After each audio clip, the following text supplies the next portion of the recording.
Bueno, muy brevemente, porque si no realmente los estoy sobrecargando con demasiados textos y con demasiado análisis, vamos a charlar sobre el texto de Oslak, de Oscar Oslak, Reflexiones sobre la formación del Estado y la construcción de la sociedad argentina. Un texto clásico, muy importante en las sociedades argentinas. Les pido que lo lean eh, con profundidad, con bastante análisis. Es al igual que la mayoría de los textos de Ansaldi, quizás no tanto este sobre Rosas, pero sí los otros. Este texto de Oslak también es un texto que cruza la reflexión sociológica, especialmente la reflexión politológica, algo fundamental para ustedes, obviamente, vos que van a ser politólogos, politólogas, y la reflexión específicamente histórica propia de esta materia. ¿Sí? Entonces, métanle un ojo muy particular. ¿Sí? ¿Qué va a reflexionar Oslak? Bueno, ¿cómo se forma un Estado? ¿Qué rasgos son los que explican la formación de un Estado? Y miren, vamos a compartir pantalla, cosa de hacerlo más rápido, ¿sí? Y más explicativo.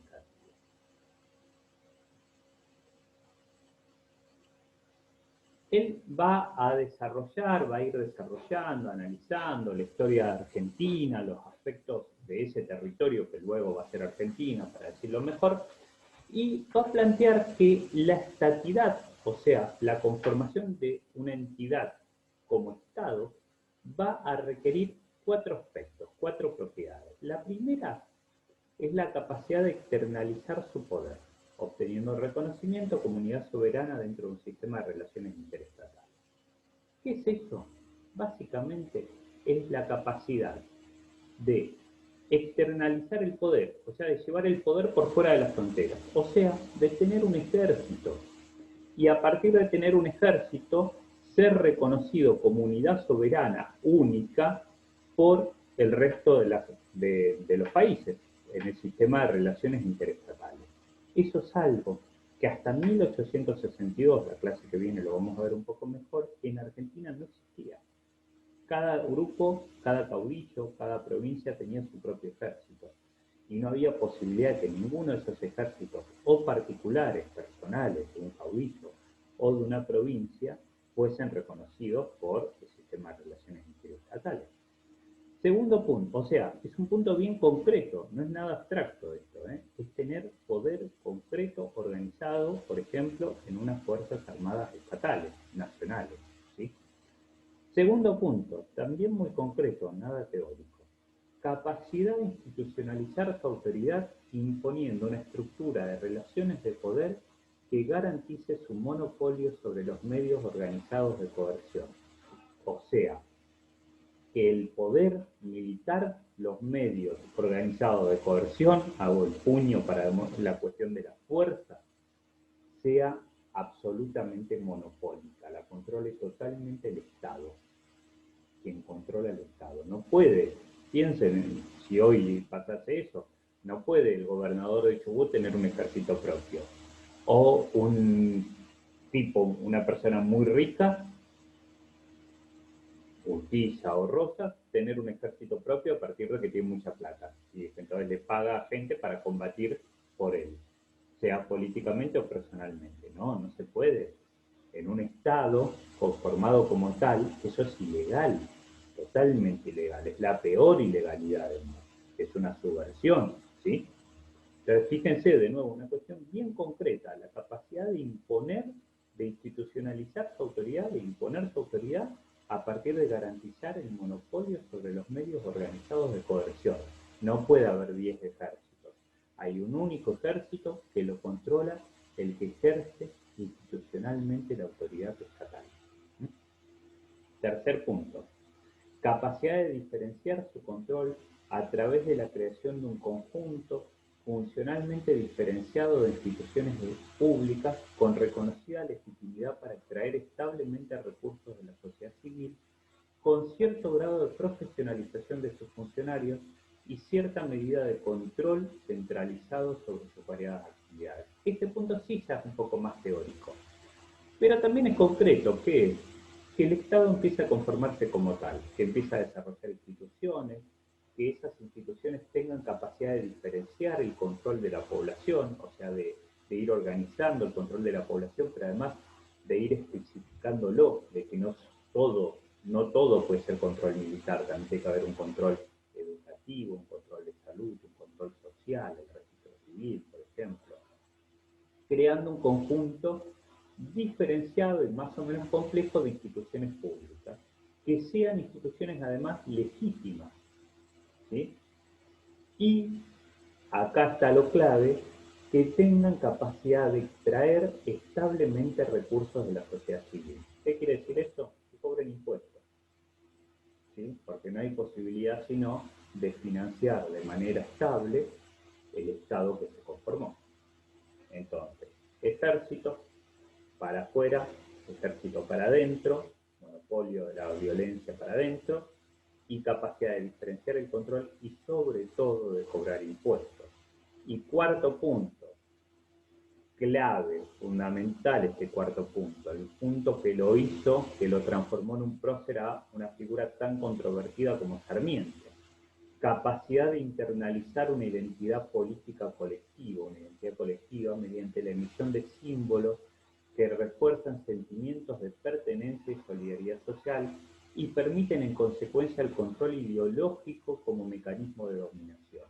No se puede depender solo de la coerción, del control militar. No es eficaz. El control militar es muy caro, estar controlando militarmente a todos, ¿sí? Entonces lo que se empieza a hacer es un control ideológico. ¿Cómo se controla ideológicamente? A partir de internalizar, fíjense qué idea es profunda, de incorporarnos adentro de nosotros mismos, hacerlo interno una identidad colectiva.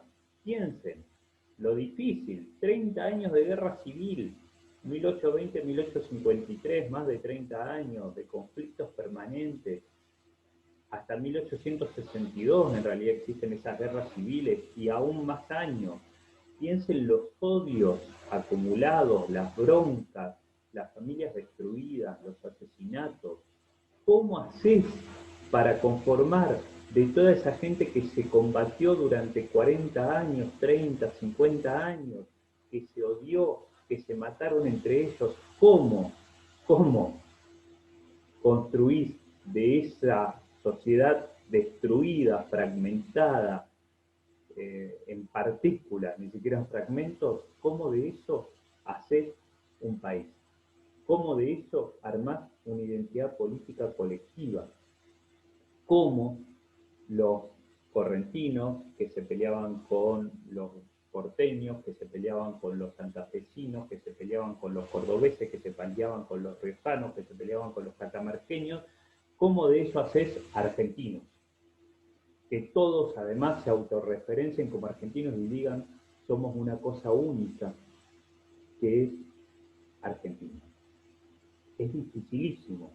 Y la realidad es que los gobiernos posteriores, lo vamos a ver mejor la clase que viene, los gobiernos que van de 1862 a 1880, el ciclo Mitre, Sarmiento, Avellaneda, en gran medida lo logran. En parte por la coerción, por el poder militar, hay tremendas represiones en estos años, asesinatos masivos, cosas terribles, pero también, y en gran medida, casi diría sobre todo, por el ejercicio de una serie de instituciones ideológicas que van construyendo esa ideología colectiva, esa identidad política colectiva. Especialmente, fundamentalmente, la escuela.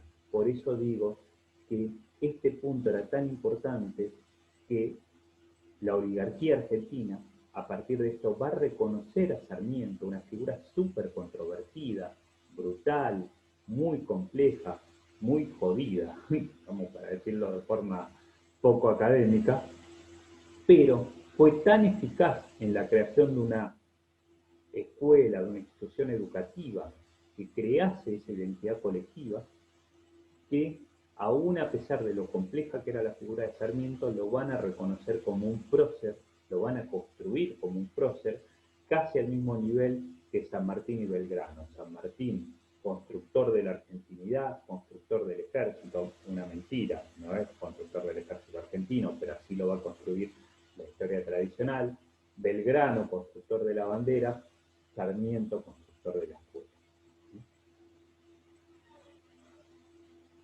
Estos atributos son, dice Oslak, no propios de cualquier Estado, sino de un Estado-nación.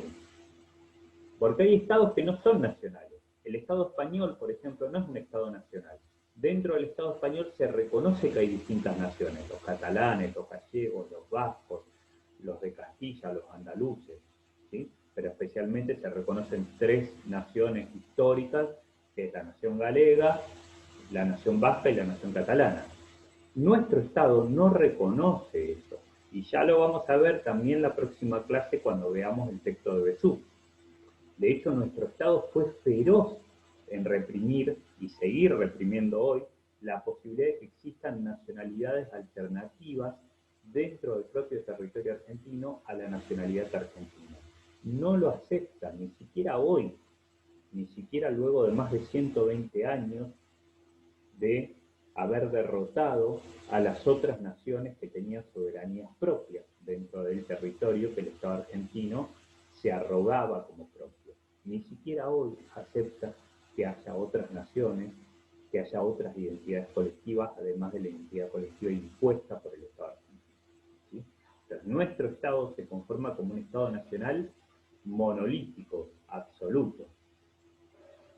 Bueno, no quiero hacerlos muy largos, porque ya hacer 4 videos, si bien el primero fue muy cortito porque se me cortó, me parece demasiado, pero revisen este texto de Oslak, como les digo, es un texto muy rico, y es un texto donde Oslak hace una apuesta política concreta, ¿no? Hace una apuesta política que es decir, que para él, el Estado argentino como tal, se conforma recién luego de la batalla de Pavón. ¿Sí? Luego de 1862. Es lo que vamos a ver en parte la clase que viene cuando discutamos sobre la conformación del Estado Nacional en ese periodo que va de 1853 a 1880, donde ya van a ver, ya en parte quizás los leyeron los textos, no vamos a ver textos específicamente históricos sobre las presidencias, eso lo voy a presentar yo en términos discursivos en la clase, pero sí vamos a ver dos textos que van a analizar dos sujetos colectivos subalternos que son claves para entender las dinámicas históricas que se plantean en esta época, que son los textos de Falcón y de Besú. ¿Sí? Pero bueno, ya me estoy anticipando a la siguiente clase. Bueno, con esto quedamos en esta tercera clase y en cuanto pueda subo los videos de la clase 4. Saludos.